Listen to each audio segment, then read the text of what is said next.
కాంగ్రెస్ ప్రభుత్వ ఏర్పాటుతో రాష్ట్రంలో మరలా స్వర్ణయుగం ప్రారంభమైందని చంద్రగొండ మండలం బెండాలపాడులో సీతారామ ప్రాజెక్టు ప్రధాన కాలువ నుండి ఉప కాలువలకు శంకుస్థాపన కార్యక్రమంలో అశ్వరాపేట ఎమ్మెల్యే జారే ఆదినారాయణ పాల్గొని తెలిపారు. నియోజకవర్గంలో 1,11,480 ఎకరాలకు, చంద్రగొండ మండలంలో 2,964 ఎకరాలకు 10 చెరువులను ఉప కాలువల ద్వారా నీటిని నింపి 1,172 ఎకరాల ఆయకట్టుకు నీరు సరఫరా చేసే కార్యక్రమానికి అంకురార్పణ చేశామని ఎమ్మెల్యే జారే ఆదినారాయణ తెలిపారు. సీతారామ ప్రాజెక్టు ద్వారా చెరువులను నింపటం, కాలువల ద్వారా ప్రతి ఆయకట్టుకు నీరందిస్తూ బీఆర్ఎస్ పార్టీ చేసిన అసత్య ప్రచారాలను తిప్పికొట్టామన్నారు ఎమ్మెల్యే జారే. ఈ నెల 29న శీతాకాల సమావేశంలో ఎంపీటీసీ, జెడ్పీటీసీ ఎన్నికలపై నిర్ణయం ఉంటుందన్నారు.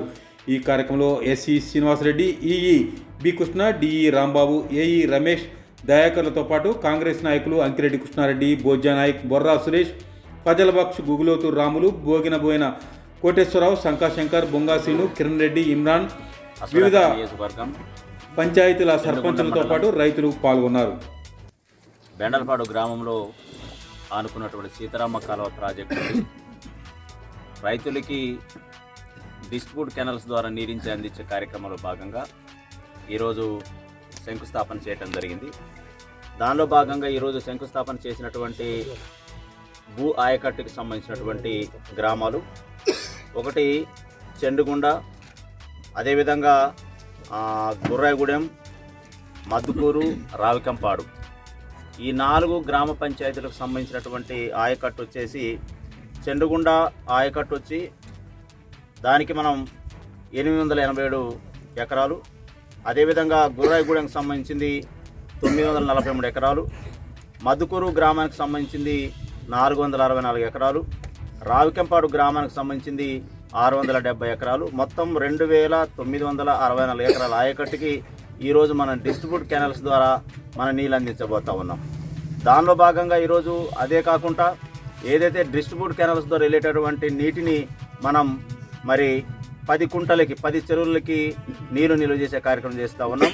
దానిలో భాగంగా ఎదుళ్ళ వాగు 165 ఎకరాలు, అదేవిధంగా మొదుగుల కుంట 64 ఎకరాలు, అదేవిధంగా కుమ్మరి కుంట 16 ఎకరాలు, మద్దుకూరు ప్రాజెక్ట్ లంకవాగు దగ్గర నుండి 399 ఎకరాలు, ఊరకుంట దగ్గర ఊరకుంట చెరువుకి 38 ఎకరాలు, అదేవిధంగా పెద్దమ్మ చెరువు 101 ఎకరాలు, తర్వాత శనగకుంట 60 ఎకరాలు, తర్వాత వెంకట్రావు కుంటకి 24 ఎకరాలు, పోకలగూడెం ఆయకట్టు అంటే ఊరకుంట దగ్గర 143 ఎకరాలు, అదేవిధంగా నల్లకుంట చెరువు 162 ఎకరాలు.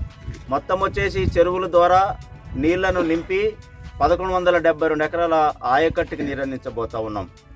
ఇది తెలంగాణలో కాంగ్రెస్ ప్రభుత్వం వచ్చిన తర్వాత ప్రతి ఎకరాకి నీళ్ళు అనే ఆలోచనతో మరి గతంలో మనం ఏదైతే సీతారామ కాలువ ద్వారా ఏదైతే మెయిన్ కెనాల్ ఉందో మరి ఇక్కడ మన ప్రాంతం నుండి గతంలో మరి ఏదైతే ఈ ప్రాంతంలో నీళ్లు పారుతూ ఉన్నప్పుడు మన ప్రాంతానికి నీరు అందవని చెప్పేసి బీఆర్ఎస్ నాయకులు మరి ఆనాడు మాట్లాడిన మాటలు తీరు చూసినాం. ఎందుకంటే మన ప్రాంతంలో నీళ్ళు వెళ్తూ ఉంది, అసలు రైతులకు నీళ్ళు వస్తాయని చెప్పేసి వాళ్ళు మాట్లాడటం జరిగింది.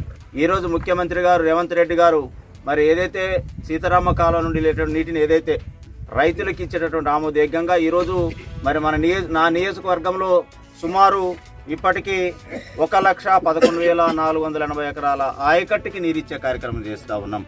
ఈరోజు మొట్టమొదటి దశలో ఈరోజు బెండలపాడు అంటేనే అన్ని కార్యక్రమాలకి శంకుస్థాపనలు ప్రారంభించేటటువంటి ప్రాంతం కాబట్టి ఈరోజు కూడా నియోజకవర్గంలో మొట్టమొదటిగా, అదేవిధంగా జిల్లాలోనే మొట్టమొదటిసారిగా ఇక్కడ ఈరోజు మరి ఆయకట్టుకి నీలించే కార్యక్రమాన్ని ఈరోజు మనం చేస్తూ ఉన్నాం. కాబట్టి ఇంత గొప్ప కార్యక్రమానికి మరి అవకాశం ఇచ్చినటువంటి పెద్దల గౌరవనీయులు ముఖ్యమంత్రి గారికి ప్రత్యేకంగా ధన్యవాదాలు.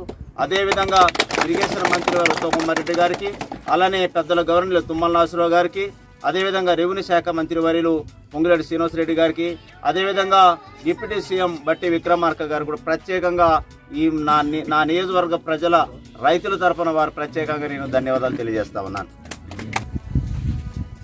జిల్లాలోని మొదటి వరుసలో అసూరాపేట నియోజకవర్గం కాంగ్రెస్ పార్టీ గెలిచింది, విజయనగరం మోగించింది. ఎక్కువ పర్సంటేజ్ ఇచ్చినటువంటి నా నియోజకవర్గం గెలిచిన ప్రాంతాల నుండే కాకుండా అక్కడక్కడ ఓడినటువంటి ప్రాంతాలను కూడా ఎక్కువ మెజార్టీ మనం రప్పించగలిగినాం. ఈరోజు రాష్ట్ర స్థాయి ముఖ్యమంత్రి గారు ప్రశంసలు జల్లు కురిపిస్తూ ఉన్నారు. అసరాయపేట నియోజకవర్గంలో కాంగ్రెస్ పార్టీ బలంగా ఉంది, అద్భుతమైనటువంటి మెజార్టీ ఇవ్వగలిగారు. ప్రత్యేకంగా ధన్యవాదాలు తెలపమని చెప్పేసి మాకు సంకేతాలు అందించడం జరిగింది.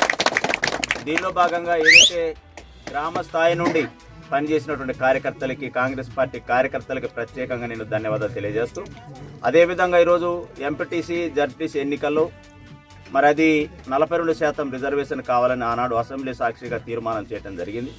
మళ్ళీ జరుగుతున్న పరిణామాల దృష్ట్యా 42% ఇంకా పూర్తిగా అమలు కాని పరిస్థితులు ఉండటం వల్ల మరి కోర్టు ధిక్కరణ చేయటం వల్ల మళ్ళీ అసెంబ్లీలో ఈ నెల 29 జరగబోతున్నటువంటి మరి శీతాకాల సమావేశాల్లో మరి తుది నిర్ణయం తీసుకునే అవకాశం ఉంది. దాని బదులుగా తప్ప ఇది వాయిదా వేయడానికి కాదు. అది కూడా మరి అసెంబ్లీలో న్యాయ నిర్ణేతగా ఉన్నటువంటి ఏదైతే అందరూ మరి ఎమ్మెల్యేలు ఉంటారో వారి సమక్షంలో మరి చర్చ జరిగిన తర్వాత ఈ ఎన్నికలు జరుగుతాయని చెప్పి తెలియజేస్తారు.